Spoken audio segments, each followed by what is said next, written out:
She wished she had said no. A stupid mistake cost her marriage. For most of her adult life, Danielle had been the kind of girlfriend friends joked didn't exist anymore. Loyal, loving, patient.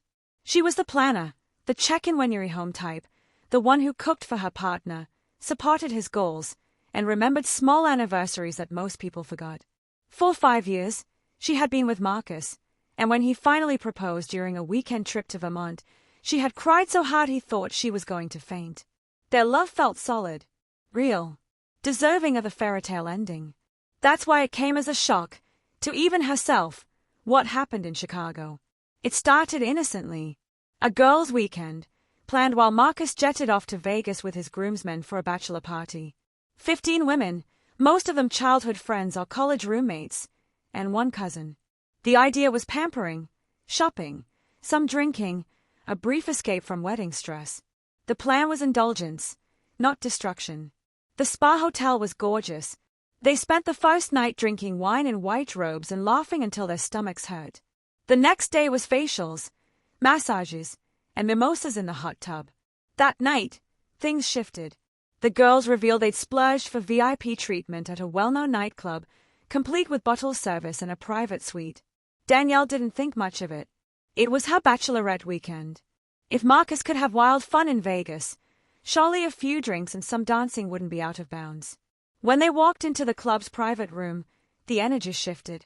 There was champagne on ice, flashing lights, loud music, and 3 men standing by the bar, shirtless, glistening, sculpted. Strippers. Danielle laughed nervously. Seriously. One of her friends, Tara, handed her a shot. You only live once, babe. She wasn't mad. It was unexpected, but not offensive. The men were attractive in a plastic kind of way, but the attention wasn't overwhelming at first. They were professionals, working the room. But quickly, the focus zeroed in on her. After all, she was the bride-to-be. She remembered the moment it changed. One of the strippers, tall, tan, chiseled, moved toward her, gripping her waist. She giggled, tried to brush him off gently, but her friends cheered and chanted her name. He climbed into her lap, whispering crude things she barely registered through the music. He placed her hand on him. The girls screamed with laughter. She pulled away, then returned. His voice, low and smooth, repeated a single phrase like a command. Kiss it. At that moment, with the room swirling and liquid courage numbing her shame, Danielle didn't think. She acted. The blowjob was brief, maybe 30 seconds, long enough for the damage to be irreversible. The next morning, the air was thick with unease. The suite, once full of laughter, now felt like a crime scene. Danielle noticed the looks, the way conversation stopped when she walked in. Her cousin, Nicole, pulled her aside near the elevator. Did you really do that? Danielle stayed at the carpet. Yes. Nicole's face went pale. You're getting *married Danielle. I thought it was part of the thing. Like, it didn't mean anything. Nicole walked away, muttering, Jesus Christ. The flight home was quiet. Danielle stared out the window the entire time, stomach turning with guilt. By the time she reached home, Marcus was already back from Vegas. He kissed her on the cheek, told her she looked tired. She smiled weakly, tried to forget it. After all, what happened in Chicago stayed in Chicago. Until it didn't. 3 days later, Marcus came home from work late. Danielle was in the kitchen making pasta. She turned to greet him with a kiss. He dodged it. He didn't say anything right away. Just changed out of his work clothes, sat on the couch, and stared blankly at the TV without turning it on. Marcus, she asked gently, what's wrong? He looked at her with tired, bloodshot eyes. I know what happened in Chicago. The air left her lungs. What do you mean? I know about the stripper, the private room, everything. Danielle's mind raced. Who told him? Nicole. Marcus. I was drunk. It didn't mean anything. It was stupid. I didn't plan it. It just. Did you give him a blowjob?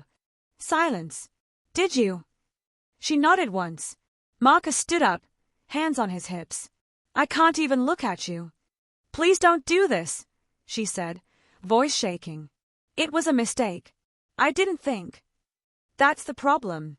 You didn't think. You didn't think about me. About us. About the wedding we're planning. The vows. The life. What the hell, Danielle? We've been together for 5 years. I was drunk. Peer-pressured. You sucked another man's dick Danielle. The words slapped her. He paced, fists clenched. I need space. A break. I'm staying at my brother's. Don't contact me. She chased him to the door, crying, pleading, apologizing. He didn't turn around. The days bled together after that. She didn't eat, didn't sleep. The wedding planner called, confused about the final payments. The florist emailed asking for the bride's final bouquet choices. Danielle didn't answer either. Tara and the rest of the girls in the group chat went silent. One by one, they began to leave the Bachelorette group text. Her cousin Nicole sent one final message. You need help. Danielle tried to reach Marcus 3 times. On the third, his voicemail was full. She drove by his brother's place and saw Marcus's car in the driveway but couldn't bring herself to knock. The silence screamed louder than anything. A week later, the break turned into a breakup. Marcus sent her a long email. He couldn't trust her again. He said he had gone over it in his mind 1,000 times, and every version ended the same. Betrayal, humiliation, hurt. He asked for his ring back. Said he'd cover the costs of canceling the venue, but he didn't want anything to do with her beyond what was legally necessary.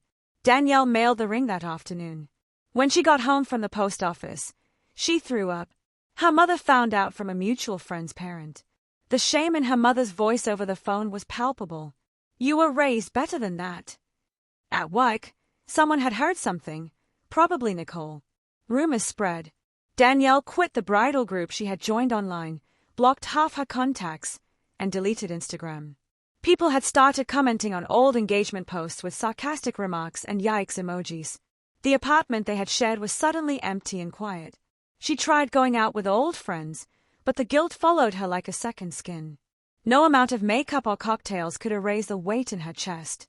By month's end, Danielle had moved into a one-bedroom rental far from their old neighborhood. She returned her wedding dress. Thankfully, it was still within the refund window. The bridal boutique manager didn't ask questions, but the sympathetic smile was the final dagger. Danielle no longer felt like herself. Not the loyal girlfriend, not the excited bride. Just a woman who destroyed her own future for 30 seconds of attention and a cheap thrill. And Marcus, he moved on. Word got back through a mutual friend that he was seeing someone else. Nothing serious yet, but she was nice and level-headed. The kind of woman you could trust. Danielle stared at that message for a long time before closing her phone. It took Danielle a long time to admit it. She'd lost everything. And worse, she'd earned that loss. No excuses. No redemption arc. Just a night of choices that cost her everything she'd ever worked for. Because loyalty, like trust, once broken, rarely comes back whole. Hope you enjoyed today's story. Please like and subscribe to the channel.